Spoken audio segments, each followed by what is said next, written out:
যে আল্লাহ যদি কারোর মাথায় ইজ্জতের রাজমুকুট পরায়, পিছন ধরে ঠ্যাং ধরে টানাটানি করে লাথি ছাড়া কপালে আর কিছু জুটবে না। খালু বেকার টানাটানি করিস না, বড়াব্বা যেখানে আছিস চুপচাপ থাক, ভালোই আছিস, ঝামলা বাগাচ্ছিস কেন?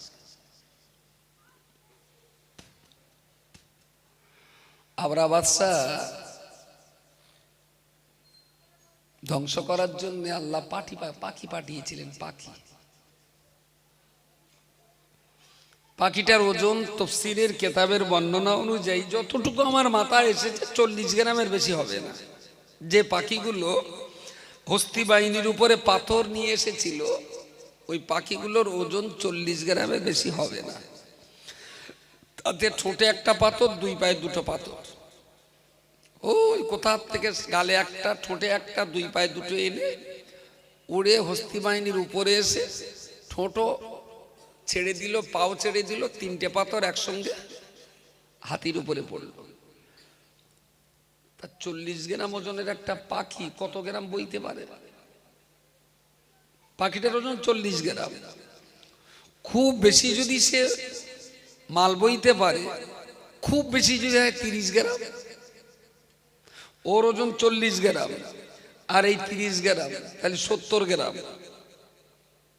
এর বেশি বহন করা ওই পাখিটার পক্ষে সম্ভব না। 30 গ্রাম করে পাথর যদি বইয়ে আনে, তাহলে তিনটে পাথর, একটা পাথরের ওজন কত? 10 গ্রাম। আচ্ছা, 10 গ্রাম ওজনের পাথর দিয়ে কোনোদিন হাতি মারা যায়? হ্যাঁ, 10 গ্রাম পাথর দেয়। বাস্তবে বা সচরাচর আমাদের যে মানসিকতা, তাতে পেছন দিক থেকে একটা 10 গ্রাম পাখি যদি পাথর যদি সেই রাম জুড়ে যদি হাতির পাছায় মারা হয়, হাতি কি পাছায় হাত ডলবে? বুঝতেই পারবে না যে আমার পাছায় কেউ মেরেছে।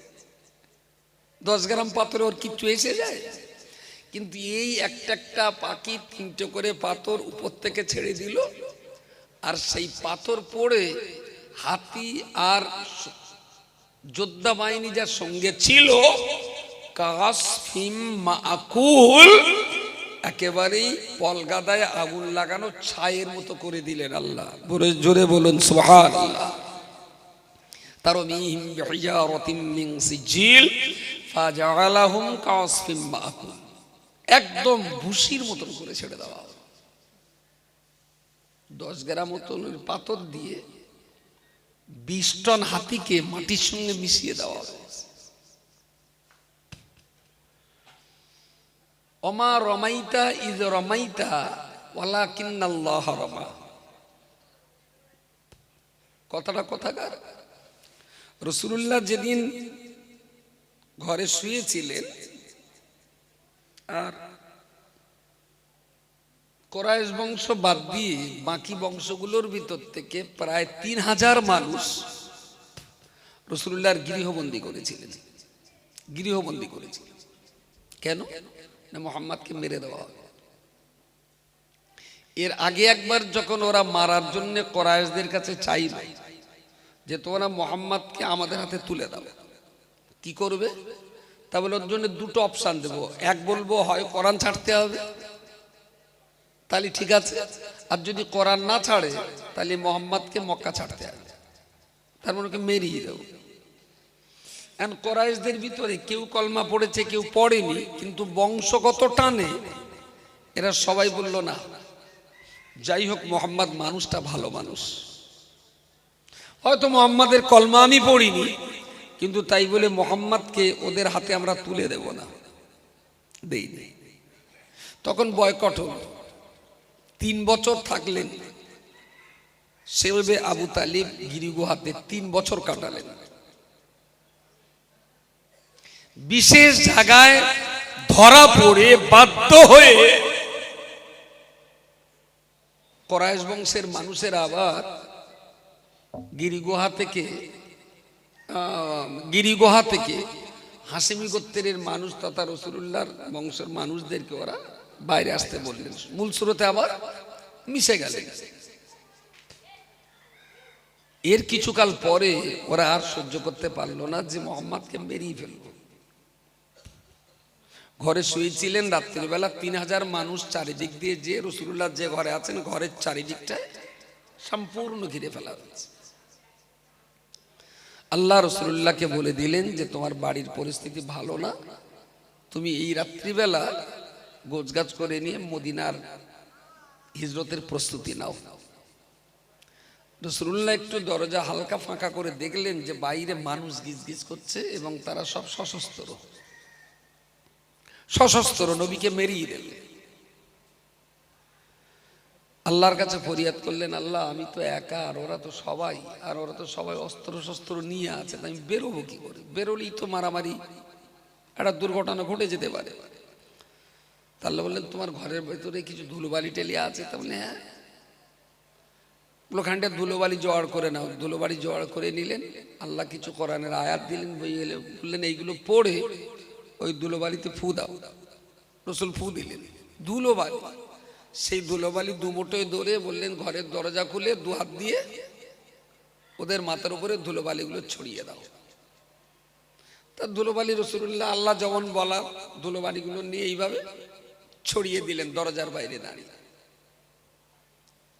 একেবারে এই দুমুঠো ধুলো 3000 মানুষের 6000 চোখের একটা চোখও বাদ গেল না, সব চোখে গেল।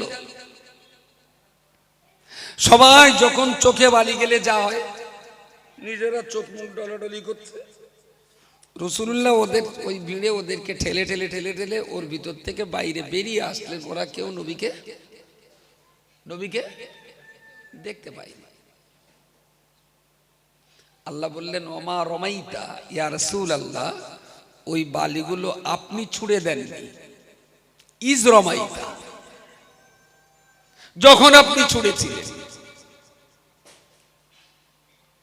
যখন আপনি বালিগুলো ছুঁড়েছিলেন ওই বালিগুলো ওদের চোখে আপনি ছোড়েননি। ওয়ালাকিন্নাল্লাহ রামা, আসলে ফেলেছিলেন আপনি, আর বালিগুলো ওদের চোখে পৌঁছে দেওয়ার জন্য আমি আল্লাহ আমার কুদরতি শক্তি কাজ করেছিল। তা নইলে মানুষের হাতের বালি 10টা 20টা 50টা চোখে যাবে, 3000 মানুষের 6000 চোখে যাবে না। হুজুর ছুঁড়েছিলেন আপনি, আর চোখ পর্যন্ত পৌঁছে দেওয়ার দায়িত্বটা আমি আল্লাহ পালন করেছিলাম, তাই সব চোখে গিয়েছিল, মানে সব চোখে যেত না। প্রিয় শ্রোতা মণ্ডলী, মনে রাখুন নবী মুহাম্মদুর রাসূলুল্লাহ সাল্লাল্লাহু আলাইহি ওয়াসাল্লাম জঙ্গে আহজাবে তিনি যখন খাল খনন করার জন্য 10 জন করে মানুষ দিচ্ছেন, একটা করে কাঠি মেরে দিলেন। এখান থেকে এই পর্যন্ত 20 গজ চওড়া আর 20 গজ গভীর করে খাল খনন করতে হবে। এখানে কাঠি মেরে দিলেন, এখান থেকে এই জায়গাটাই 10 জনের। আবার এখান থেকে আর একটা কাঠি মেরে বললেন এই এরিয়াটা তোমরা 10 জনের, প্রত্যেকটা ভাগে 10 জন করে মানুষ দিচ্ছেন। খোঁড়ার খাল খনন করার পরামর্শ দিয়ে রাসূলুল্লাহ কাঠি দিয়ে দিয়ে মাপ ঠিক করে দিলেন। একটা জায়গায় যে ভাগটা দিয়ে গেল, নবী বললেন বাবা সালমান, তোমার সঙ্গী সাথী এই 10 জন, এই জায়গাটা তোমার ভাগের জায়গা। ও বান্দা মনে রাখুন, এইভাবে দিতে দিতে 3 কিলোমিটার অধিক লম্বা বিশাল একটা খাল খনন করতে হবে। এ মাথা দিয়ে মাপতে মাপতে নবী আমার শেষ মাথায় চলে গেলেন। আবার একটা সময় যখন দেখভাল করতে এলেন, রাসূলুল্লাহ সাহাবী সালমান ফারসি বললেন ইয়া রাসূলুল্লাহ, আপনার ভুল হয়েছে বলতে পারছি না, তবে একটাবার কি আপনি ভেবে দেখবেন, আপনার স্মরণ নেই এটাও বলতে পারছি না, আপনি ভুল করেছেন এটাও বলতে পারছি না, তবে একটাবার কি আপনি ভেবে দেখবেন। নবী বললেন কি ব্যাপার? বললেন সকলের যে মাপ দিয়েছেন আমি সালমান আমাদেরও সমান মাপ দিয়েছেন, তবে সবার মাপের ভিতরে 10টা করে মানুষ রয়েছে, আর আমার মাপের ভিতরে 9টা মানুষ। সবার জায়গা একই সমান, অথচ আমার ভাগে লোক একটা কম, তাহলে আমরা তো কাজে পিছিয়ে যাব। নবী বললেন বাবা সালমান, না না, ওটা মিস্টেক হয়নি, ওটা বুঝবার ভুল হয়নি। আপনার ভাগে 9 জন রয়েছে, আপনার ভাগে যে 10 জন লেবার খালটা খনন করবে 9 জন রয়েছেন, আর আপনাদের 9 জনের ভিতরে আমি মুহাম্মাদুর রাসূলুল্লাহ যত 10তম লেবার। জোরে বলুন সুবহানাল্লাহ। আপনাদের সঙ্গে আমি আছি, আপনারাও খাল করবেন, আমিও খাল করব। বলছে আমাদের জন্মেন্দার লেবার তো 9টা হয়ে গেছে, মাপ সবার এক সমান, ওরগা জন্মেন্দার 10টা করে আর আমাদের এখানে 9টা করে। নবী বললেন তোমাদের 10ম নম্বর মাটি বাবা লোকটা আমি। একটু সুবহানাল্লাহ বলেন। সালমান ফার্সি বললেন তাহলে আপনি আমাদের সঙ্গে মাটি কাটবেন? তো বলছে হ্যাঁ গো, আমি কাটবো না। যে মাটিতে, যে মেহনতে, যে পরিশ্রমে এত রহমত আর এত বরকত রয়েছে, সেই বরকত যদি তোমাদের প্রয়োজন হয়, সে বরকত তো আমি মুহাম্মাদুর রাসূলুল্লাহ, আমারও তো প্রয়োজন। যুদ্ধের এই ধুলোবালি, খাল খননের এই ধুলোবালি যে দেহে লাগবে, সে দেহ তো আল্লাহ জাহান্নামের জন্য হারাম করে দিয়েছেন। আমি মুহাম্মদ কেন এই বরকতটা ছাড়বো? সুবহানাল্লাহ বলে। রাসূলুল্লাহ জঙ্গে আহজাবে নিজে খাল খুঁড়েছেন, নিজে মাটি বহনও করেছেন। আর খুঁড়তে খুঁড়তে একটা টাইম আবার জিরোতে হয়। সবাই যখন বিশ্রাম করেছেন, নবী সেই বিশ্রামের টাইমে এ মাথা থেকে ও মাথা পর্যন্ত সকলের কাজের তদারকিও করেছেন। বলুন সুবহানাল্লাহ। তাহলে একই ব্যক্তির ডবল ডিউটি, নেতৃত্বের ডিউটিও করছেন, আবার অনুগামীরা যে কাজটা করছেন ভাগের ভাগ নবী সে কাজটাও করে যাচ্ছেন। তার মানে তিনি ডবল শ্রম দিচ্ছেন। ইসলাম বলো এই পর্যন্ত এমনি আসেনি। 1970-এর দশকে এক সময় মাদ্রাজে খ্রিস্টান শক্তিরা মুসলিমদের ধর্মান্তরিত করার জন্য খুব জোর লড়াই চালাচ্ছিলেন, জোর লড়াই করছে। তো সেই সময় বহু মুসলিম ধর্মান্তরিত হয়ে তারা খ্রিস্টান হয়ে যায়। তখন মাদ্রাজের কিছু বর্ধিষ্ণু পরিবারের এলিট শ্রেণীর শিক্ষিত বুদ্ধিজীবী মানুষেরা মুসলমানদের বোঝাবার জন্য লখনৌ নাদওয়াতুল ওলামার প্রতিষ্ঠাতা, যার ডাক নাম আজও মুসলিম বিশ্ব তাকে চেনে, আলিমিয়া বলে। আলিমিয়া, আলিমিয়া পুরো নামটা ছিল আবুল হাসান আলী নাদভী রহমতুল্লাহ আলী। ওনাকে নিয়ে গেলেন মুসলমানদের বোঝাবার জন্য আর খ্রিস্টানদের বিভিন্ন অভিযোগের উত্তর দেওয়ার জন্য। উনি গেলেন, বিতর্ক হলো, কনফারেন্স হলো, বুঝপাড় হলো। শেষমেশ যত মুসলিম খ্রিস্ট ধর্মে ধর্মান্তরিত হয়েছিল, আবুল হাসান আলী নাদভী রহমতুল্লাহ আলাইহির বক্তব্য শুনে সেই সমস্ত কনভার্টেড খ্রিস্টানেরা আবার তারা ইসলাম ধর্মে ফিরে এলেন। বলুন সুবহানাল্লাহ। তো বিশাল একটা আনন্দের খবর। কাজকাম মিটিয়ে বাইদি বাই তিনি মাদ্রাস থেকে আবার ইউপিতে ফিরবেন। কোনো কারণে তিনি জলজাহাজে উঠেছেন। যে জাহাজে আবুল হাসান আলী নাদভী সাহেব উঠেছে, দেখলেন সেই জাহাজের একজন বিশিষ্ট প্যাসেঞ্জারও আছে। তিনি বাঙালি কবি রবীন্দ্রনাথ ঠাকুর, তিনিও সেই জাহাজের নাবিক ছিলেন। সাক্ষাৎ হলো দুইজনের, একজন উর্দুভাষী, একজন বাংলাভাষী। দুজনাই ফেমাস ব্যক্তিত্ব। জাহাজের নাবিকরা যারা ছিলেন, ক্যাপ্টেন যারা ছিলেন, সেবক যারা ছিলেন, তারা সবাই বললেন বাহ, আমরা খুব সৌভাগ্যবান যে আমাদের জাহাজে দুইজন খুব জ্ঞানী পণ্ডিত মানুষকে পেয়েছি। তো এক জায়গায় বসে কথা হচ্ছে, আর জ্ঞানী মানুষের কথা তো ভালোই হয়। একটা টাইমে আলিমিয়া রবি ঠাকুরকে প্রশ্ন করলেন, আপনি তো একটা টাইমে হিন্দু সম্প্রদায়ের মানুষ ছিলেন, আবার একটা টাইমে সেইটা ত্যাগ করে বৌদ্ধ ধর্ম নিলেন, তো ধর্মের ব্যাপারে আপনি কি মনে করেন?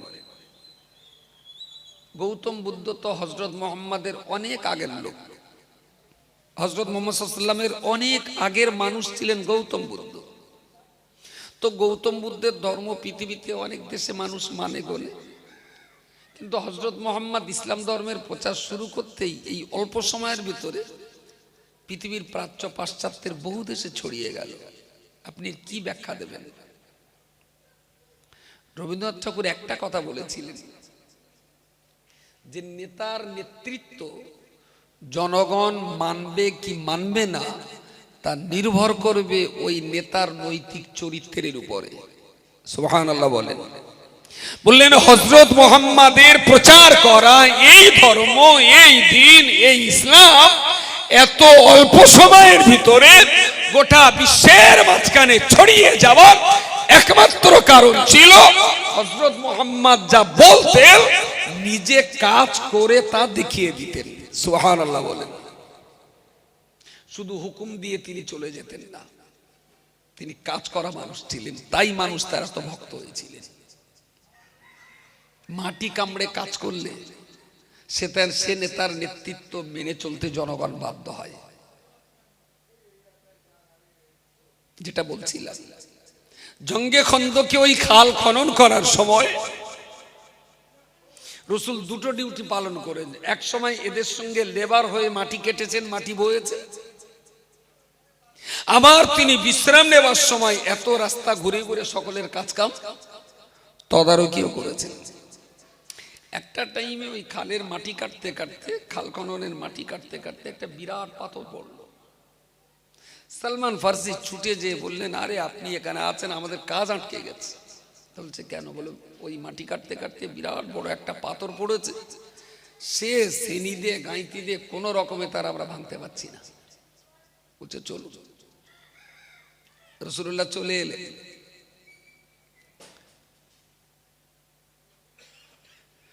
সালমান ফার্সিকে বললেন, ঝামেলা পাকাচ্ছে কোন পাথরটা? বললেন এই পাথরটা। বললেন কোদাল দাও। রাসূলুল্লাহ কোদাল ধরলেন, কোদাল ধরলেন নিজে হাতে, পাথরের উপরে গায়ের শক্তি দিয়ে একটা আঘাত করলেন। প্রথম আঘাতেই পাথরটার বিরাট একটা অংশ মুড়ি মুড়কির মতন গুঁড়ো হয়ে গেল। জোরে সোরে বলুন সুবহানাল্লাহ। সালমান ফার্সি বলছেন যে আপনাকে তো অনেক দিন ধরে চিনি, কিন্তু আপনার কবজিতে যে এত শক্তি এইটা আমার জানা ছিল না। দ্বিতীয় তৃতীয় আবার তিনবার আঘাত করলেও পাথরটাকে গুঁড়ো করে ওখান থেকে তোলা সম্ভব হলো। রাসূলুল্লাহ কোদালটা রেখে একটু বসলেন। সালমান ফার্সি বললেন, ইয়া রাসূলুল্লাহ আপনি কি খেয়াল করেছিলেন যে এই যে লোহার এ দিয়ে ওর উপরে যখন আঘাত করছিলেন, পাথর আর লোহার আঘাতে আগুন ছিটকে বার হচ্ছিল, আপনি খেয়াল করেছিলেন? রাসূলুল্লাহ বললেন, তুমি শুধু আগুন দেখেছো, আগুনের ভেতরে কি আর কিছু দেখেছো? সালমান জিজ্ঞেস করলেন নবীকে, যে আগুন ছিটকে বার হচ্ছিল এটা কি দেখেছেন? নবী বললেন, তুমি শুধু আগুন দেখেছো না, আগুনের ভিতরে কি আর কিছু পেয়েছো? সালমান বললেন, না, শুধু আগুন ছিটকাচ্ছিল। নবী আমার বললেন, বাবা সালমান, আমি ওই পাথরের উপরে যখন চুরমার করার জন্য ওই পাথরের উপরে যখন আমি কোদালের উল্টো পিঠ দিয়ে আমার গায়ের শক্তিতে যখন আঘাত করছিলাম, আর লোহা পাথরের উপরে লোহার আঘাতের কারণে প্রথম আঘাতে যে আগুন বার হয়েছিল, ওই আগুনটা শুধুমাত্র আগুন ছিল না, ওই আগুনের তেজস্ক্রিয়তার কারণে আমি রোম সম্রাটের অট্টালিকা পর্যন্ত দেখতে পেলাম। আজকের এই যুদ্ধের পরেতে সম্ভবত খুব তাড়াতাড়ি করে আল্লাহ পাক রব্বুল আলামিন ইসলামের বিজয় পতাকা রোম সম্রাটের রাজপ্রাসাদ পর্যন্ত পৌঁছে দেবে। ও বাবা সালমান শোনো শোনো, আমি যখন দ্বিতীয়বার আঘাত করলাম আবার আগুনের স্ফুলিঙ্গ বেরিয়ে গেল। আমি ওই আগুনের ভিতরে পারস্য সম্রাটের রাজপ্রাসাদের ছবি দেখতে পেলাম। সম্ভবত রোম জয় করার পরেতে আজকের এই যুদ্ধের অদূর ভবিষ্যতে ইসলামের বিজয় পতাকা আল্লাহ পাক রব্বুল আলামিন পারস্য সম্রাট পর্যন্ত পৌঁছে দেবেন। ও বাবা সালমান, তুমি আগুনে তুমি আপনার পাথর আর লোহার আঘাতের ভিতরে তুমি শুধুমাত্র আগুন দেখতে পেয়েছ। আল্লাহ পাক রব্বুল আলামিন পাথর আর লোহার আঘাতের ভিতরে যে আগুনের ফুলকি বেরিয়েছে, আল্লাহ পাক রব্বুল আলামিন আমাকে ওই আগুনের ভিতরে রোম পারস্য আর ইয়ামানের রাজপ্রাসাদের ছবি আল্লাহ দেখিয়ে দিয়েছেন। আজকে জঙ্গে বদর, জঙ্গে আহজাবের এই যুদ্ধের পরপরই অদূর ভবিষ্যতে এই তিনটি বিরাট বিরাট শক্তিধর রাজ্যকে আমার আল্লাহ পাক রব্বুল আলামিন ইসলাম আর মুসলমানের পায়ের তলায় হাজির করিয়ে দেবেন। একটু সুবহানাল্লাহ বলেন। এই জায়গাগুলোতে সুবহানাল্লাহ না বললে না কোরআনের ইজ্জত নষ্ট হয়। একটু সুবহানাল্লাহ বলেন। নবী বললেন খুব শিগগিরই বিজয় আসবে। 29 দিন যুদ্ধ হলো জঙ্গে খায়বারে, জঙ্গে আহজাবে। বিজয়ের পতাকা আল্লাহ রাসূলুল্লাহর হাতেই তুলে দিলেন। তারপর থেকে আর মক্কার বেদিনরা সাহস করিনি, আর সাহস করিনি। বদরে হয়নি, ওহদে হয়নি, দ্বিতীয় বদরে হয়নি, জঙ্গে আহজাবে হলো না। তারপর খায়বারে চরম বিপর্যয় হলো। ওরা বলল মুহাম্মদকে আর আটকানো যাবে না। সুবহানাল্লাহ বলেন। জঙ্গে আহজাবের পরে ওরা হাল ছেড়ে দিল, আর উপায় নেই। আসলে ইতিহাসে আমরা ছোট বয়সে পড়েছি এগুলো ধর্মযুদ্ধ। নবী বলবেন লা ইলাহা ইল্লাল্লাহ, আর ওরা বলবে লাত মানাত উযযা হুবাল। যেটা পড়েছি বইতে, লড়াইটা হয়েছে ধর্মযুদ্ধ। ধর্মযুদ্ধ আমার এখন মনে হয়েছে আসলে এটা ধর্মযুদ্ধ ছিল না, এটা ছিল রাজনৈতিক লড়াই। বলবেন কারণ? নবী প্রচার করছেন লা ইলাহা ইল্লাল্লাহ।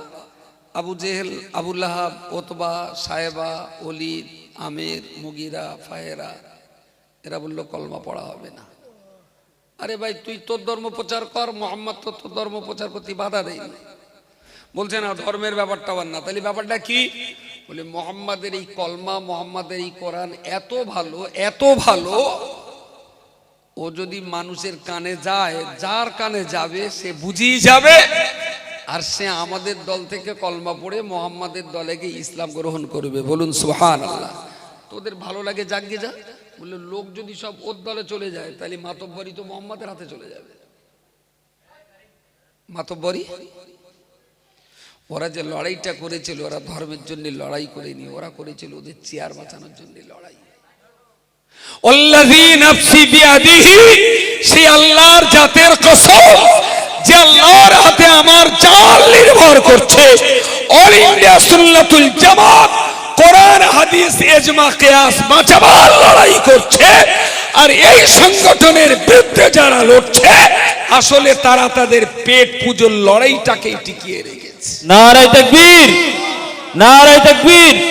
অল ইন্ডিয়া সুন্নাত ওয়াল জামাত, ওদের লড়াইটা আসলেই ধর্মের লড়াই নয়। খাবো কি? মাতব্বরি তো চলে যাবে। এক একটা মাদ্রাসা করে যদি 500 করে ছেলে পড়ে তাহলে 500 পরিবার তো সুন্নতুল জামাতের লোক।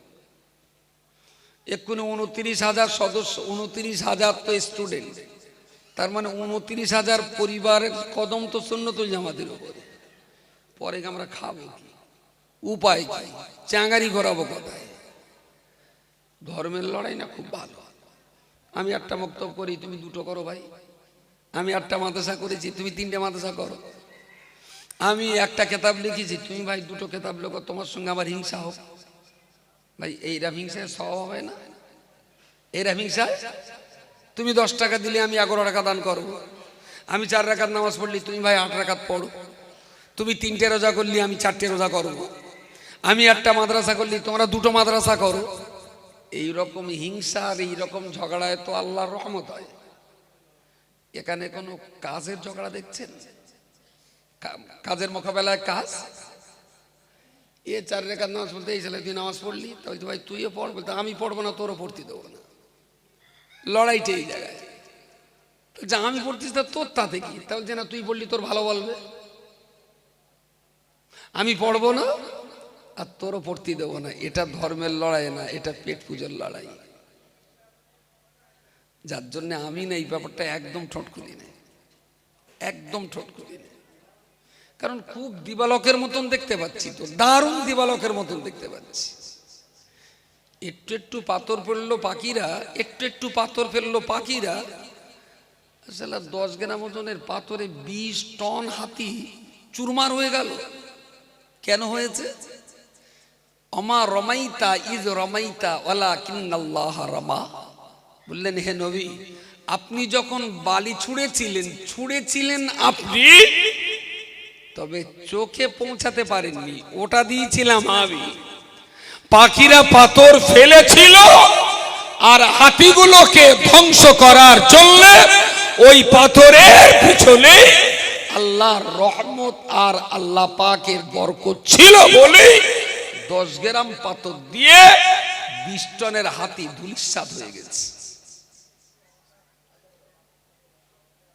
কিন্তু বিরাট দামি পাথর না। পারস্য সম্রাটের রাজকন্যা যে পাথরটা নাকে দেন, তার দাম অনেক, তার দাম অনেক দাম। একটা মুক্তোর পাথর, হীরের আংটি, নাকে দেওয়া পাথর 6 কোটি টাকাও দাম হয়। কিন্তু এ তো নিমাই কোম্পানির একটা রাস্তার উপরের পাথর, ছোট ব্যানারটা পাথর, কয়াকার হর্ষই হর্ষ, তাতে আবার প্রোডাকশন নিমাই কোম্পানির। এ তো ফুটপাতের পাথর। শেখ না, সৈয়দ না, মোগল না, পাঠান না, রাজা না, নবীর বংশ না, নিমাই কোম্পানির বংশ। এ তো ফুটপাতের একটা পাথর।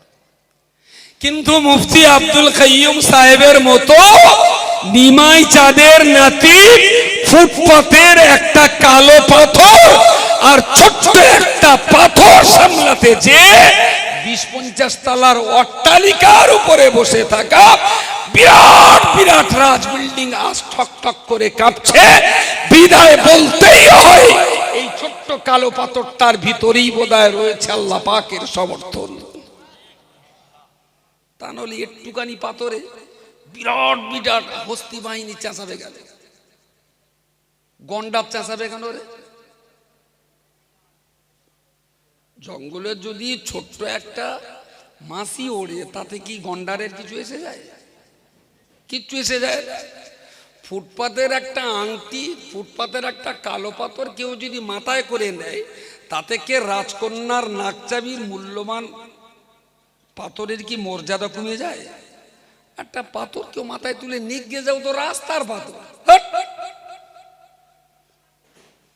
আসলে ব্যাপারটা হলো ওই ছোট্ট পাথরটার কারণেই আজ বিরাট বিরাট বিল্ডিং কিন্তু টলটলায়। মানে তুই ভাই বেকার ঝামেলা বাড়াস নে। এখন তো চাদর আছে, জামা আছে, ওর ভেতরে গেঞ্জি আছে, একটা কোট আছে, তার উপরে আবার শাল আছে। ওরে একদিন ছিল পৌষ মাসের কোতানো স্মৃতি, শুধু একটা গামছা, তাতে আবার কেউ কেউ পানিও ঢেলে দেবে। বোঝাই 22-23 বছর আগে পৌষ মাসের কোতানো স্মৃতি কিচ্ছু তো ছিল না, গায়ে গামছা, তাতে আবার কেউ পানি ঢেলে দেবে। সেই সব পেরিয়ে এসে ওনার ডিম এখন তো জ্যৈষ্ঠ মাসে বাস করছি, ফেদা তো সালের পরোয়া করিনি আমরা। এখন তো জ্যৈষ্ঠ মাস, এখন সাল নে পাশায় দেবো। ছিল একদিন দরকার ছিল তো পৌষ মাসের কোতানো স্মৃতি ভিজে গামছা গায়ে দিয়ে যদি 22-23 বছর পার হতে পারি, জ্যৈষ্ঠ মাসে এসে তুই আর সালের কথা আমার বোঝাস না। আচ্ছা, সুতরাং কাজ করুন। আপনার সঙ্গে আমি ঝগড়া করি, আপনি একটা করুন, আমি দুটো করি। আমি দুটো করলে আপনি 3টে করুন, তবেই তো কমিউনিটি ডেভেলপমেন্ট হবে। কিন্তু কোনো কাজের পরিস্থিতি দেখছেন? কোনো কাজ, কোনো কাজ, কোনো কাজ নেই। কাজ একটাই, সেটা হলো যেভাবে ঠ্যাং ধরে টেনে নিচে এলাম। কি কখনো হয়? আল্লাহ একটু দোয়া করেন সবাইকে যেন বুঝবার তৌফিক দেন, আর সমাজটার অগ্রগতির লক্ষ্যে সবাইকে যেন আল্লাহ ভাববার মতন বুঝ শক্তি দেন। বলুন আল্লাহুম্মা আমিন। একদম শেষ কথা বলছি, কুলিল্লাহুম্মা মালিকুল মুলকা মান তাশা। আল্লাহ যার ইচ্ছা তার রাজত্ব দেয়, যার ইচ্ছা তার কাছ থেকে কেড়েও নেয়। তুইজ্জু মান তাশা, যার ইচ্ছা তাকে ইজ্জত দেন। অতুজিল্লু মান তাশা, যার ইচ্ছা তাকে আল্লাহ বেইজ্জতিও করেন। তুলিজুল লাইলা ফিন নাহার, রাতের পরে দিন। অতুলিজুন নাহার ফিল লাইল, আবার দিনের পরে রাত। তুখরিজুল হাইয়া মিনাল মাইয়িত, মরার ভিতর থেকে জ্যান্ত। অতুখরিজুল মাইয়িতা মিনাল হাই, জিন্দার ভিতর থেকে আবার মরা। এই 8টা কাজ করা, এই 8টা কাজের ভেতরে এই সাঁই গোষ্ঠীর 14 পুরুষ মিলে একটা কাজও করা যাবে? আমরা যা আছি সারা পৃথিবীর লোক মিলে আল্লাহর এই 8টা কাজের একটাও কি পারবো আমরা? পারবো না। তাহলে আল্লাহ যে 8টা কাজ করছেন, এই 8টার একটাও আমরা পারবো না সারা দুনিয়া মিলে।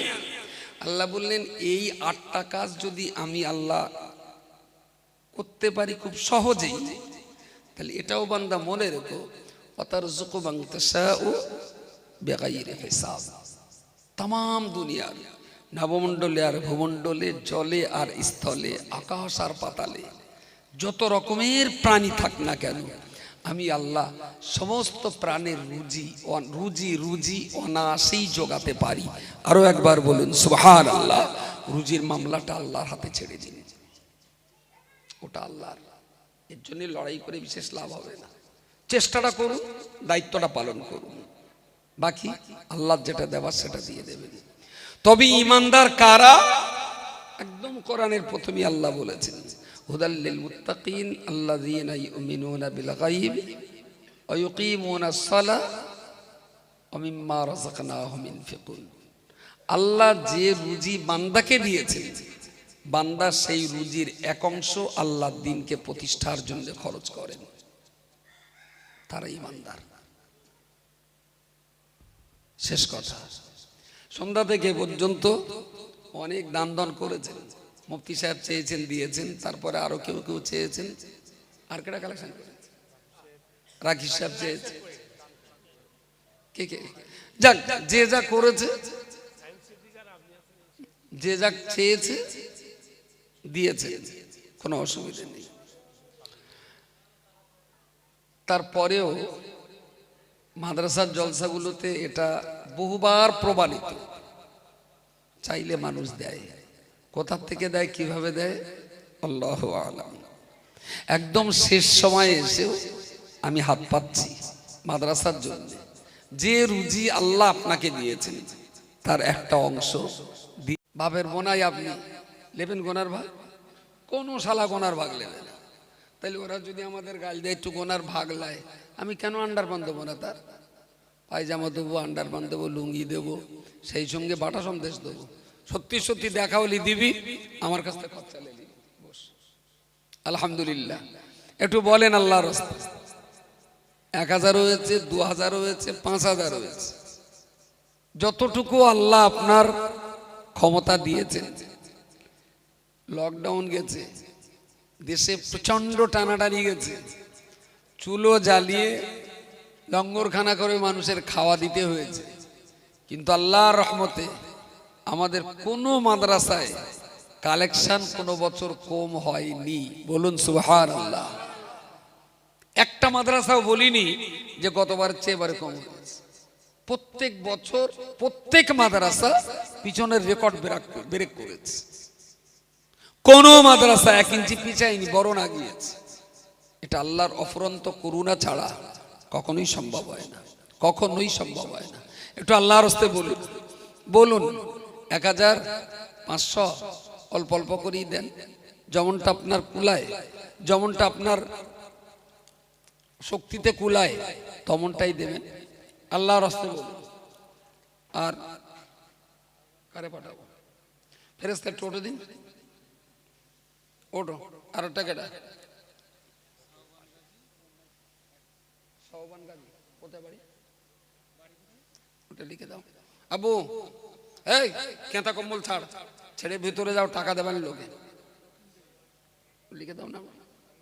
5 টাকা 8 আনা 2 টাকা যেন 50 টাকার উপর কেউ দেবেন না, কারণ সন্ধ্যের থেকে কালেকশন হচ্ছে তো কারো কাছে টাকা নেই। শুধু খালু এদিকে এদিকে দুটো দিকে, তুই কোথাতে দেবে? হাঁস বেঁচে দেবে। আচ্ছা, টাকা দিলে হাতে লোবা, ডানার জন্য বা হাতে রাখবা, যেন দলা করবো না, ভাঁজ করবা না, ঠিক আছে? চাদর রাখবা, যার বেশি হবে তার পুরস্কার দেবো। যা দুটো একদিকে যাচ্ছি, যা। 2 টাকা 5 টাকা 8 আনা 1 টাকা 50 টাকার উপর কেউ দেবেন না, বারণ করে দিল। অল্প অল্প করে সবাই দেন, 1 টাকা করে দেন, তাতে আমি বিরাট সন্তুষ্ট। আলহামদুলিল্লাহ। আমাদের লুৎফর ভাই, উনি মাদ্রাসার এই চেষ্টাতে, এই কাজে উনিও 500 টাকা দেবেন, দোয়া করেন আল্লাহ যেন তার এই দানকে। এই লুৎফর, তোর মেয়ে নাকি পড়া বন্ধ করে চাকরিতে দিয়েছিস? তোর বুকি বাঁশ ডলবো আমি, তোর মেয়ের পড়াশোনা খুব ভালো, দরকার তুই আর একটা বিয়ে করবি, মেয়ের বিয়ে দিবি না, তোর কপালে বল বাতি জ্বলিয়ে দেবো আমি। মেয়েটার ব্রেন এত ভালো, দারুণ সুন্দর পড়া। হঠাৎ আমি শুনলাম তার পড়া বন্ধ করে নেই, কোথায় পড়া দিতে, ওখানেই রয়েছে, অন্য কোথাও না তো। আমি তুলে নেবো তোর মেয়ে। এই মেয়েগুলোকে আমরা যে দুটো সমাজ উপহার দেব, কিন্তু বাপগুলো এত বড় হারামি, একটু ডাগর হচ্ছে আর জামার হাতে তুলে দিচ্ছে, আমরা আর আমাদের আর চেনে না। আর মাদ্রাসায় পড়ে তোর মেয়ের দাম বেড়ে গেছে। এই জায়গাটা যদি একটু রন্ধা করেন, আমরা চাচ্ছি 2টো হাফেজ মাওলানা, একটা মাওলানা মেয়ে, একটা নার্সও হোক, তাহলে হসপিটালটায় আমাদের মা বোনেরা নামাজের মশলা পাবে, রোজার মশলা পাবে, আমাদের বাচ্চাগুলো হলে তাদের কানে আজান দিতে পারবে। কিন্তু দুর্ভাগ্য, একটু ডগাবানা যেই হচ্ছে অমনি টেনে এনে একটা ডাঁসা আলুর সঙ্গে বেঁধে দিচ্ছে। এর সহ্য করার মতো না। এর বাচ্চাটার ব্রেন খুব ভালো, ওই বাচ্চাটা একদম চোখ বন্ধ করে ওর নিটে বসালে ডাক্তারি পরীক্ষার চান্স পেয়ে যাবে। আমি চাচ্ছি হাদিসের মুহাদ্দিস তৈরি হয়ে যদি একটা MBBS ডাক্তার হয়, বলুন দিনই তার দ্বারা সমাজের কত রকমের কাজ নেওয়া যাবে। আল্লাহ কবুল করুন, বলুন আল্লাহুম্মা আমিন। আলহামদুলিল্লাহ, আলহামদুলিল্লাহ। বেশ বাবা। রাহিমা বিবি, ইয়ার আলী, সোনাকোপায় বাড়ি, আলহামদুলিল্লাহ 2000 টাকা। আর একজন হাফিজা বিবি, ইমান মণ্ডল, জামপুরে বাড়ি, 1 কেজি তেল, মাশাল্লাহ। পারুল খাতুন, শ্বশুরের নাম সিরাজুল মুন্সি, নাটোয়ারাটি, 100 টাকা। আর একজন সাকিলা বিবি, স্বামী আখরালে গাজী, এন্দুয়া, 100 টাকা দেবে। আচ্ছা, মেয়েদের তো 100 টাকা দেওয়ার কথা, ওরা 1 টাকা সৈন্য কি বাড়ি রেখে, ওর গা ভান্ডারে তো এখন 1000 টাকার মাল পড়তেছে, 100 করে দিচ্ছে কেন? 900 টাকা কি বাপের বাড়ি পাঠাচ্ছে? মেয়েরা আছে, মায়েরা যারা আছেন, শুনলাম নাকি 600-700 মহিলা আছেন আল্লাহর হস্তে। আচ্ছা, ভান্ডারের টাকা তোর বাপের টাকা না, মদ্দা লোক যা দান করেছে সব তো রক্ত পানি হয়েছে, ঘাম হয়ে টুবে পড়েছে, তারপর আপনি দান করেছেন। মেয়েদের দান করতে তো কষ্ট হওয়ার কথা না? ও তো লোকের টাকা লোকের দিবি, তাতে এত কষ্ট করার এত কি আছে? চাচি, যে কটা মা আছেন আল্লাহর হস্তে বলছি, 700 মা আছেন, অন্তত 20-25টা 1000 টাকা ওখানতে আসা উচিত। এর আগে কেউ মনে হয় ভান্ডারের কথা বলেছে? বলবে কি? সব তো হুঁসুর মরণ। মায়েদের বলছি, 11 মাসের ভান্ডার আপনার, আর 1টা মাসের ভান্ডার আল্লাহর হস্তে মাদ্রাসায় দেন। আপনারা ভান্ডার আসার আগেও দান করেন, দান করা আপনাদের অভ্যাস আছে। আর এই সুযোগে আমি একটু বলেই ফেললুম, এক মাসের ভান্ডারের পয়সাটা অন্তত আমার মাদ্রাসায় দেন আল্লাহর রাস্তে। বাচ্চারা, বাচ্চা গেছে কেউ ওখানে? মাসুদুর,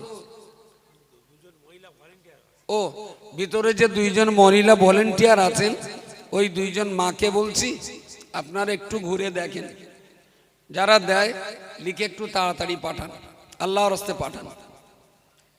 মাশাআল্লাহ। 1000 করা হয়েছে এর আগে? করা বলো বলো, এখানে দুটো আছে, 1005টা। আর মাশাআল্লাহ, মোহাম্মদ শুকুর আলী মন্ডল, পিতার নাম রহমতুল্লাহ, বাল্যে বাড়ি, আলহামদুলিল্লাহ। এতক্ষণ পরে 2 নম্বরের বাইরের একটা মানুষ পেয়েছি, বাল্যে বাড়ি, উনি 1000 টাকা দেবেন, আল্লাহ কবুল করুন, বলুন আমিন। টাকা গোছাবা, এক পিটেন করবা, গুনবা, তারপর দেওয়া। বস, এখন তো যদি টাকা গুনতি না শিখিস বড় লোক হতে পারবি না জীবনে। যাও। মাশাআল্লাহ।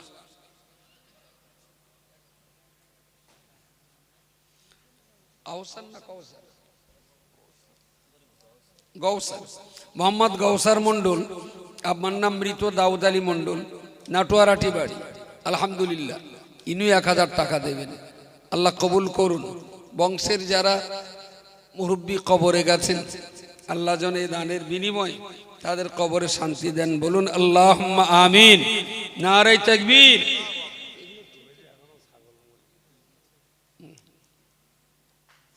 আলহামদুলিল্লাহ। করা হয় করা হয়।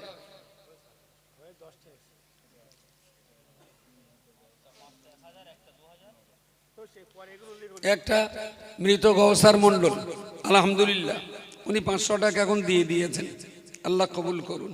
মাশাআল্লাহ। এ সওয়াব যেন আল্লাহ মুর্দাদের কবরে দিয়ে তাদের রূহগুলোকে যেন আল্লাহ খুশ করে দেন।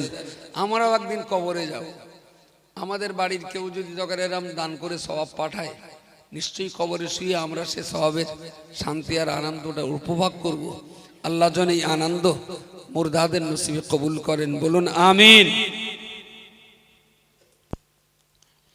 আব্দুর রহমান মুন্সি, মৃত লুৎফর রহমান, নাটোয়ারাটি, আলহামদুলিল্লাহ।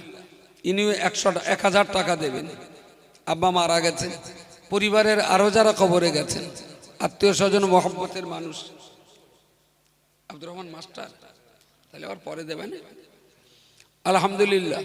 এ দানের সওয়াব যেন আল্লাহ মুর্দাদের রুহে পৌঁছে দেন।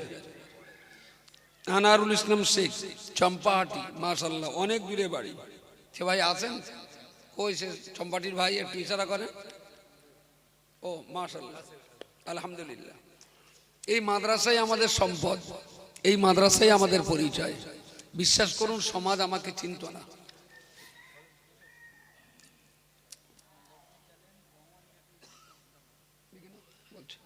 সংগঠন আমার চিনত না, সমাজ আমাকে জানতো না।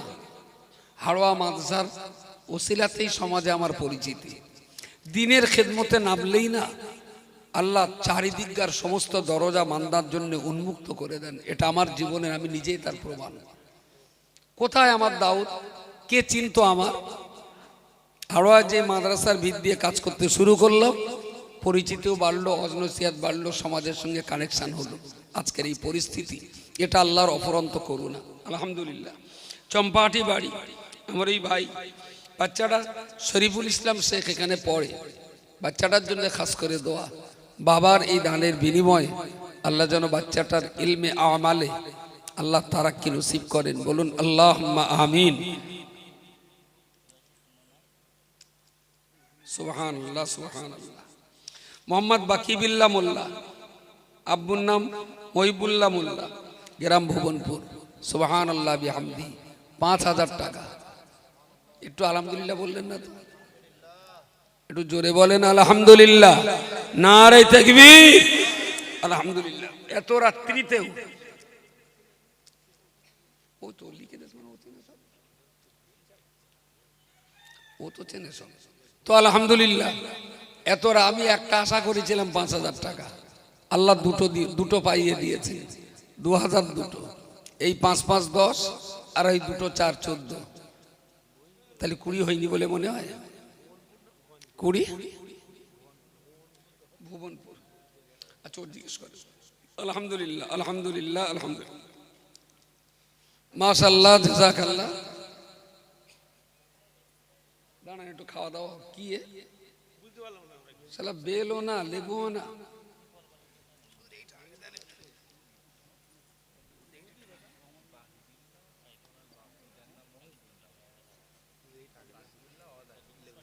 একটা মোটা এ তো ভালো ভালো। পদ্মপুকুরে বাড়ি, একটা বাচ্চা, আমাদের সবার একটা ইউটিউব চালায়। কত 1354 টাকা। মাশাআল্লাহ। এই ছেলে বাড়ি গেল নাকি? ও ঠিক আছে, গুনে লাও গুনে লাও। দাঁড়া ওর কত হয়েছে দেখি। এর 1354। তোমার দেখতেই ভালো কিন্তু মালে তো কমে গেল। 1354। এই বললাম 50 টাকার উপরে কেউ যেন না দেয়।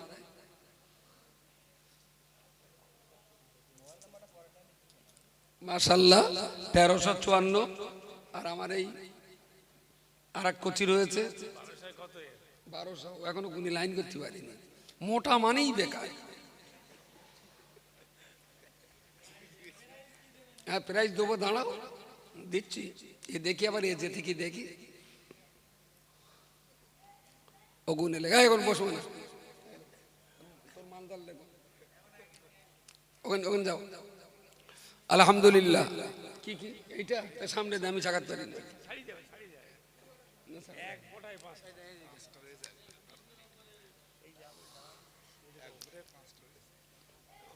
ও আবার ওর দাম দেবে বলে মনে হয় না, কারণ মেয়ে লোকে আবার জোড়া কলা খায় না। লেডিস হাদিস জোড়া কলা খেলে যদি জঙ্গা বাচ্চা হয়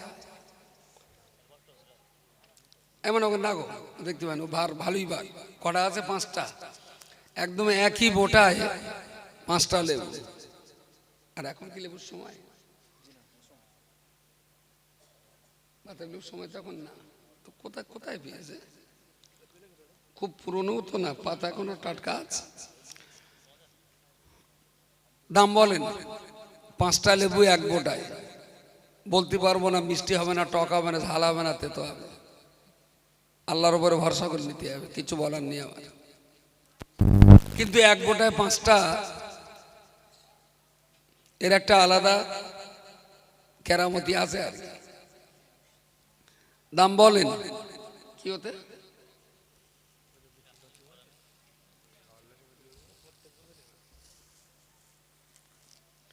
বুটসরি।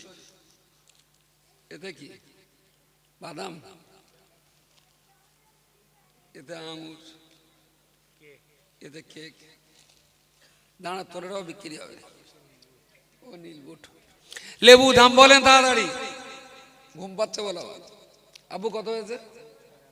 2238। এই তো এই তুই আরো মোটা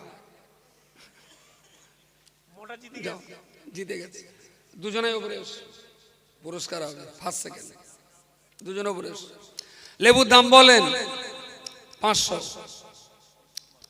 লেবু 500। লেবু 500। তাড়াতাড়ি বলেন, দেরি করেন না, রাত হয়ে গেছে তো, একটু তাবারুক খেতে হবে। লেবু 500। নিচে সামনে 600। লেবু 600।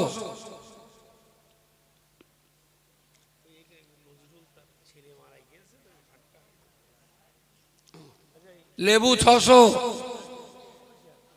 700। 800 কে বললো?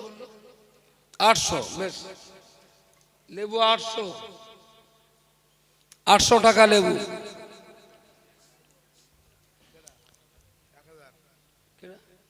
লেবু 1000। 1000 টাকা লেবু। 1500। একটু আল্লাহরে ডাকেন, নারায়ে তাকবীর, নারায়ে তাকবীর।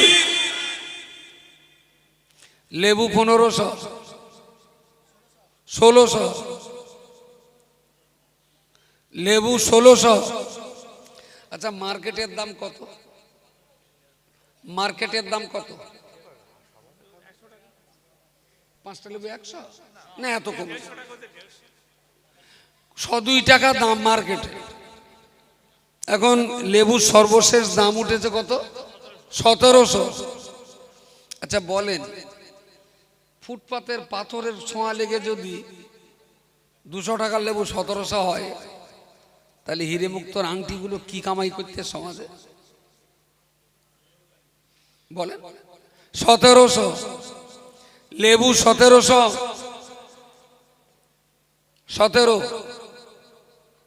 আমি আশা করিনি লেবু অত টাকা হবে, আল্লাহ পাইয়ে দিয়েছেন মাদ্রাসাকে। 1700 লেবু, 2000। নারে তাকবীর। লেবু 2000, লেবু 2000, লেবু 2000, 2000 টাকা লেবু। 2000, 2000, 2500। নারে তাকবীর। মাশাআল্লাহ মাশাআল্লাহ। 2500 লেবু, 5টা লেবু 2500, 2500। একই বোটায় 5টা লেবু 2500 টাকা। কোথাকার, কোন গ্রাম ভাই? আবু কোন গ্রাম? লেবু দাম নাটোয়ারাটি। মাশাআল্লাহ। এজন্য তোমার নামটা কি? হ্যাঁ, মাসুদ আলী। ওকে, মাসুদ আলী। মাসুম গাজী। বাপের বোনাই আপনি লেবেন গোনার ভাগ? কোন শালা গোনার ভাগ নেবে না। তাইলে ওরা যদি আমাদের গাল দেয় একটু গোনার ভাগ লায়, আমি কেন আন্ডারপান দেবো না? তার পায়জামা দেবো, আন্ডারপান দেবো, লুঙ্গি দেবো, সেই সঙ্গে বাটা সন্দেশ দেবো। সত্যি সত্যি দেখা হলি দিবি, আমার কাছ থেকে খরচা লে দিবি। বস। আলহামদুলিল্লাহ। একটু বলেন আল্লাহর রাস্তা। 1000 হয়েছে, 2000 হয়েছে, 5000 হয়েছে। যতটুকু আল্লাহ আপনার ক্ষমতা দিয়েছেন। লকডাউন গেছে, দেশে প্রচন্ড টানাটানি গেছে, চুলো জ্বালিয়ে লঙ্গরখানা করে মানুষের খাওয়া দিতে হয়েছে, কিন্তু আল্লাহর রহমতে আমাদের কোনো মাদ্রাসায় কালেকশন কোনো বছর কম হয়নি। বলুন সুবহানাল্লাহ। একটা মাদ্রাসাও বলিনি যে গতবার চেয়ে এবারে কম হয়েছে। প্রত্যেক বছর প্রত্যেক মাদ্রাসা পিছনের রেকর্ড ব্রেক করেছে। কোন মাদ্রাসা 1 ইঞ্চি পিছায়নি, বরং আগিয়েছে। এটা আল্লাহর অফুরন্ত করুণা ছাড়া কখনোই সম্ভব হয় না, কখনোই সম্ভব হয় না। একটু আল্লাহর হস্তে বলুন, বলুন। 1500 অল্প অল্প করেই দেন, যেমনটা আপনার কুলায়, যেমনটা আপনার শক্তিতে কুলায় তেমনটাই দেবেন। আল্লাহর হস্তে বলুন। আর কারে পাঠাবো? ফেরেশতা টোটো দিন, ওটো। আর একটা কেটা? সওবান গাজী। কোথায় বাড়ি? ওটা লিখে দাও। আবু, এই কেঁতা কম্বল ছাড়, ছেড়ে ভিতরে যাও, টাকা দেবেন লোকে। লিখে দাও না। 5 টাকা, 8 আনা, 2 টাকা, যেন 50 টাকার উপর কেউ দেবেন না। কারণ সন্ধ্যের থেকে কালেকশন হচ্ছে তো, কারো কাছে টাকা নেই। শুধু খালু এদিকে দিয়ে দুটো দিকে, তুই কোথাতে দেবে? হাঁস বেঁচে দেবে। আচ্ছা, টাকা দিলে হাতে লোবা, ডানার জন্য বা বাঁ হাতে রাখবা, যেন দলা করবো না, ভাঁজ করবা না। ঠিক আছে? চাদর রাখবা, যার বেশি হবে তার পুরস্কার দেবো। যা, দুটো একদিকে যাচ্ছি। যা। 2 টাকা, 5 টাকা, 8 আনা, 1 টাকা, 50 টাকার উপর কেউ দেবেন না, বারণ করে দিল। অল্প অল্প করে সবাই দেন, 1 টাকা করে দেন, তাতে আমি বিরাট সন্তুষ্ট। আলহামদুলিল্লাহ। আমাদের লুৎফর ভাই, উনি মাদ্রাসার এই চেষ্টাতে, এই কাজে উনিও 500 টাকা দেবেন। দোয়া করেন আল্লাহ যেন তার এই দানকে। এই লুৎফর, তোর মেয়ে নাকি পড়া বন্ধ করে চাকরি দিতেছিস? তোর বুকি বাঁটলবো আমি, তোর মেয়ের পড়াশোনা খুব ভালো। দরকার তুই আর একটা বিয়ে করবি, মেয়ের বিয়ে দিবি না এক্ষুনি, তোর কপালে বল বাতি জ্বলিয়ে দেবো। মেয়েটার ব্রেন এত ভালো, দারুণ সুন্দর পড়া। হঠাৎ আমি শুনলাম তার পড়া বন্ধ করে নেই, কোথায় পড়া দিতে, ওখানেই রয়েছে, অন্য কোথাও না তো। আমি তুলে নেবো তোর মেয়ে। এই মেয়েগুলোকে আমরা যে দুটো সমাজ উপহার দেব, কিন্তু বাপগুলো এত বড় হারামি, একটু ডাগর হচ্ছে আর জামার হাতে তুলে দিচ্ছে। আমরা আর আমাদের আর চেনে না, আর মাদ্রাসায় পড়ে তোর মেয়ের দাম বেড়ে গেছে। এই জায়গাটা যদি একটু রন্দা করেন, আমরা চাচ্ছি দুটো হাফেজ মাওলানা, একটা মাওলানা মেয়ে, একটা নার্সও হোক, তাহলে হসপিটালটায় আমাদের মা বোনেরা নামাজের মশলা পাবে, রোজার মশলা পাবে, আমাদের বাচ্চাগুলো হলে তাদের কানে আজান দিতে পারবে। কিন্তু দুর্ভাগ্য, একটু ডগাবানা যেই হচ্ছে অমনি টেনে এনে একটা ডাঁসা আলুর সঙ্গে বেঁধে দিচ্ছে।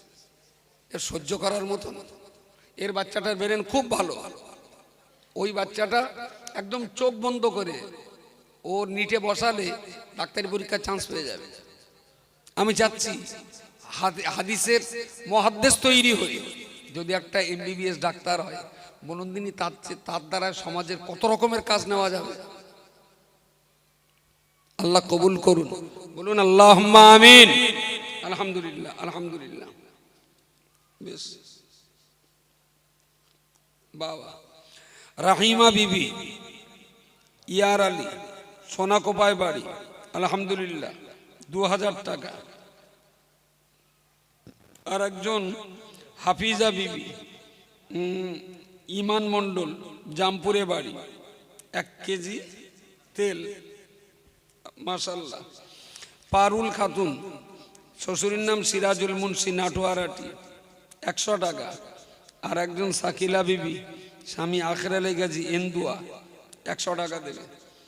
আচ্ছা, মেয়েদের তো 100 টাকা দেওয়ার কথা, ওরা একটা করে সৈন্য কি বাড়ি রেখে, ওর গা ভান্ডারে তো এখন 1000 টাকার মাল পড়তেছে, 100 করে দিচ্ছে কেন? 900 টাকা কি বাপের বাড়ি পাঠাচ্ছে? মেয়েরা আছে, মায়েরা যারা আছেন, শুনলাম নাকি 600-700 মহিলা আছেন আল্লাহর হস্তে। আচ্ছা, ভান্ডারের টাকা তোর তোর বাপের টাকা না। মদ্দা লোক যা দান করেছে সব তো রক্ত পানি হয়েছে, ঘাম হয়ে টুবে পড়েছে, তারপর আপনি দান করেছেন। মেয়েদের দান করতে তো কষ্ট হওয়ার কথা না? ও তো লোকের টাকা লোকের দিবি, তাতে এত কষ্ট করার এত কি আছে? চাচি, যে কটা মা আছেন আল্লাহর হস্তে বলছি, 700 মা আছেন, অন্তত 20-25টা 1000 টাকা ওখানতে আসা উচিত। এর আগে কেউ মনে হয় ভান্ডারের কথা বলেছে? বলবে কি? সব তো হুঁসুর মরণ। মায়েদের বলছি, 11 মাসের ভান্ডার আপনার, আর একটা মাসের ভান্ডার আল্লাহর হস্তে মাদ্রাসায় দেন। আপনারা ভান্ডার আসার আগেও দান করেন, দান করা আপনাদের অভ্যাস আছে। আর এই সুযোগে আমি একটু বলেই ফেললুম, 1 মাসের ভান্ডারের পয়সাটা অন্তত আমার মাদ্রাসায় দেন আল্লাহর হস্তে। বাচ্চা গেছে কেউ ওখানে? মাসুদুর, ও ভিতরে যে 2জন মহিলা ভলেন্টিয়ার আছেন, ওই 2জন মাকে বলছি আপনারা একটু ঘুরে দেখেন, যারা দেয় লিখে একটু তাড়াতাড়ি পাঠান, আল্লাহর হস্তে পাঠান। মাশাআল্লাহ। 1000 কড়া হয়েছে এর আগে? কড়া বলো বলো, এখানে দুটো আছে, 1005টা। আর মাশাআল্লাহ, মোহাম্মদ শুকুর আলী মন্ডল, পিতার নাম রহমতুল্লাহ, বাল্যে বাড়ি, আলহামদুলিল্লাহ। এতক্ষণ পরে 2 নম্বরের বাইরের একটা মানুষ পেয়েছি, বাল্যে বাড়ি, উনি 1000 টাকা দেবেন। আল্লাহ কবুল করুন, বলুন আমিন। টাকা গোছাবা, 1 পিটেন করবা, গুনবা, তারপর দেওয়া। বস, এখন তো যদি টাকা গুনতি না শিখিস, বড় লোক হতে পারবি না জীবনে। যাও। মাশাআল্লাহ।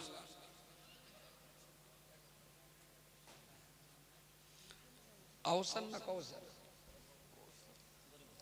গৌসার, মোহাম্মদ গৌসার মন্ডল, আপনার নাম মৃত দাউদ আলী মন্ডল, নাটোয়ারাটি বাড়ি, আলহামদুলিল্লাহ।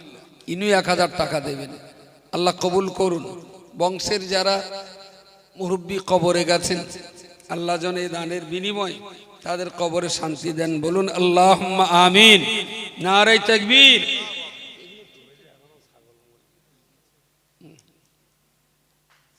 আলহামদুলিল্লাহ। করা হয়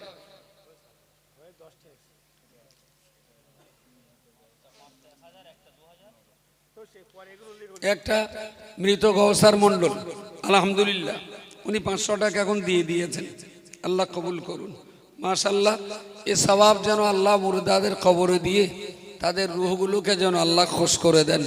আমরাও একদিন কবরে যাব, আমাদের বাড়ির কেউ যদি দরকার এরম দান করে সওয়াব পাঠায়, নিশ্চয়ই কবরে শুয়ে আমরা সে সওয়াবের শান্তি আর আনন্দটা উপভোগ করব। আল্লাহ যেন এই আনন্দ মুর্দাদের নসিবে কবুল করেন, বলুন আমিন।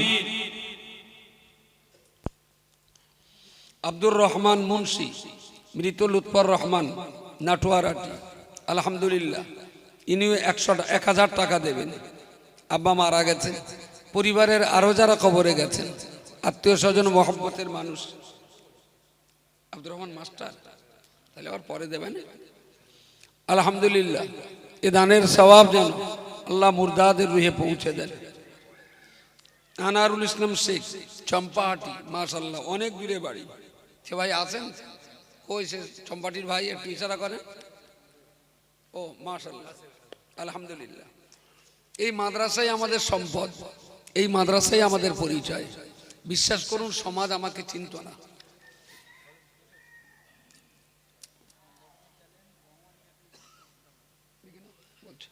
সংগঠন আমার চিনত না, সমাজ আমাকে জানতো না।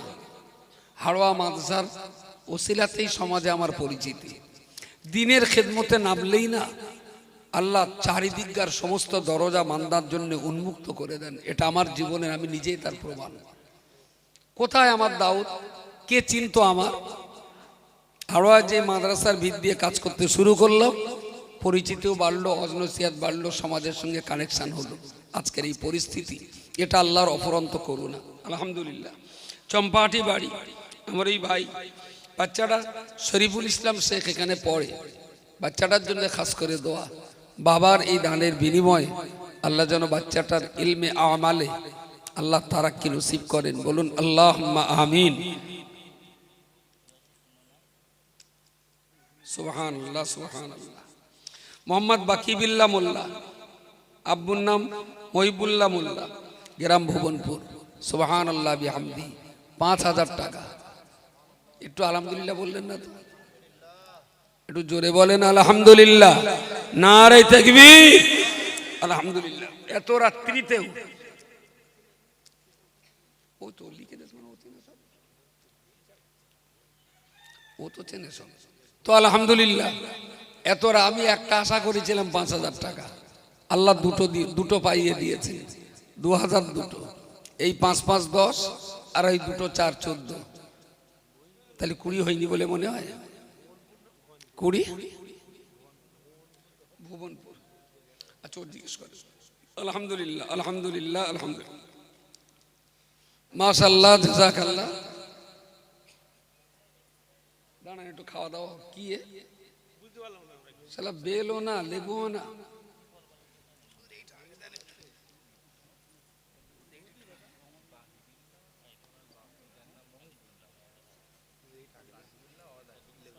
একটা মোটা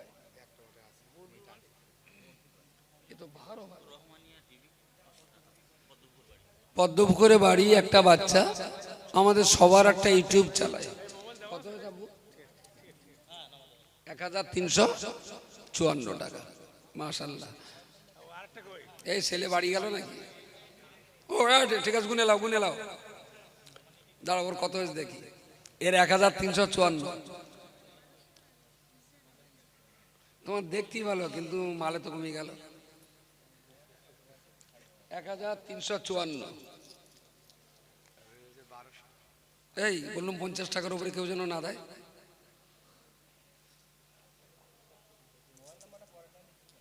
মাশাআল্লাহ, 1354। আর আমার এই আর এক কচি রয়েছে 1200, এখনো কোন লাইন করতে পারিনি। মোটা মানেই বেকার। হ্যাঁ, প্রাইজ দেবো, দাঁড়াও। দিচ্ছি, এ দেখি আবার এ যেতে কি দেখি ওগুনে লেখা এখন বসবো না, ওখানে ওখানে যাও। আলহামদুলিল্লাহ। কি কি এইটা সামনে দিয়ে আমি চাকাতে পারি না।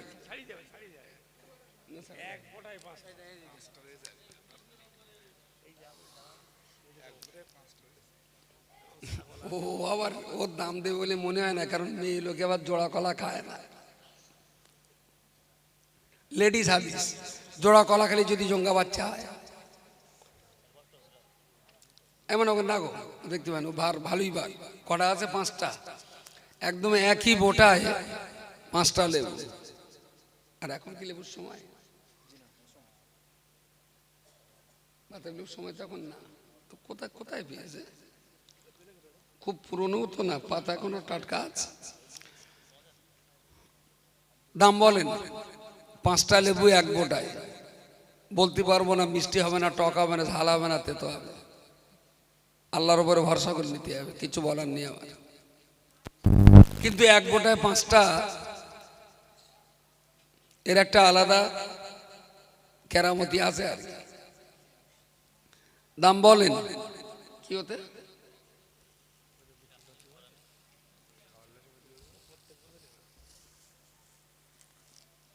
বুটসরি, এতে কি বাদাম,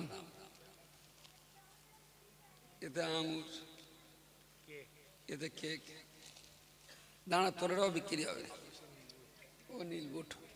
লেবু দাম বলেন তাড়াতাড়ি, ঘুম পাচ্ছে বলো। আবু কত হয়েছে?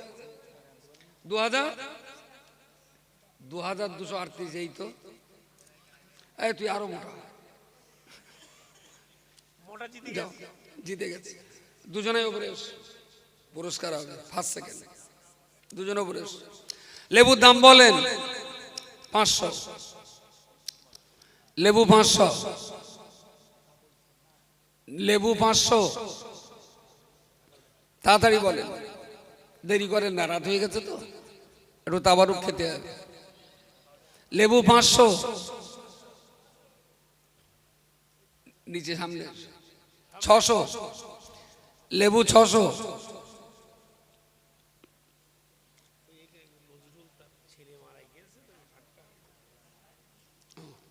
লেবু 600,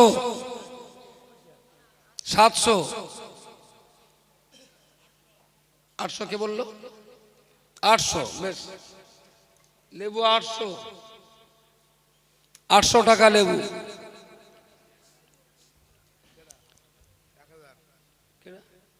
লেবু 1000, 1000 টাকা লেবু। 1500। একটু আল্লাহরে ডাকেন, নারায়ে তাকবীর, নারায়ে তাকবীর। লেবু 1500, 1600, লেবু 1600। আচ্ছা, মার্কেটের দাম কত? মার্কেটের দাম কত? 5টা লেবু 100 না, এত কম, 102 টাকা দাম মার্কেটে। এখন লেবুর সর্বশেষ দাম উঠেছে কত? 1700। আচ্ছা বলেন, ফুটপাতের পাথরের ছোঁয়া লেগে যদি 200 টাকার লেবু 1700 হয়, তাহলে হিরে মুক্তর আংটিগুলো কি কামাই করতে সমাজে? বলেন। 1700 লেবু, 1700, 17। আমি আশা করিনি লেবু অত টাকা হবে, আল্লাহ পাইয়ে দিয়েছেন মাদ্রাসাকে। 1700 লেবু। 2000, নারে তাকবীর। লেবু 2000, লেবু 2000, লেবু 2000, 2000 টাকা লেবু। 2000, 2000, 2500, নারে তাকবীর। মাশাআল্লাহ, মাশাআল্লাহ। 2500 লেবু, 5টা লেবু 2500, 2500। একই বোটায় 5টা লেবু, 2500 টাকা। কোথাকার, কোন গ্রাম ভাই? আব্বু কোন গ্রাম? লেবু দাম নাটোয়ারাটি। মাশাআল্লাহ। এজন্য তোমার নামটা কি? হ্যাঁ, মাসুদ আলী। ওকে, মাসুদ আলী, মাসুম গাজী।